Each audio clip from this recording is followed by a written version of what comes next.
Hello মেঘলা, তুমি আজকে এভাবে হঠাৎ করে চলে গেলে কেন? ক্যান্সেল হয়ে গেছে, এটা কি তোমারে কৈফিয়ত দিতে হইব?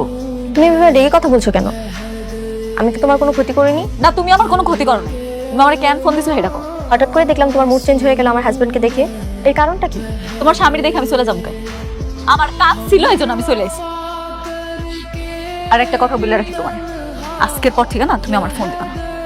তোমার মতো বড় লোকের আমি ঘৃণা করি, চরম ঘৃণা করি। বৃষ্টি, কার সাথে কথা বলছিলে? মেঘলার সঙ্গে।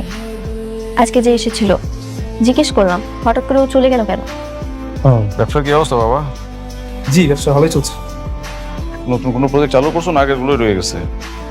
নতুন কোনো প্রজেক্ট এখনো হাত দেওয়া হয়নি, তবে আগেরগুলো ভালোই চলছে। ও কেমন করে কোটিপতি হইলো সেটা কি বাই করতে পারছো? এখনো পারি নাই। ওর বউয়ের কাছে যাচ্ছি। ওর সহজ সরল বউয়ের কাছ থেকে কিছু না কিছু অবশ্যই বের করতে পারবো।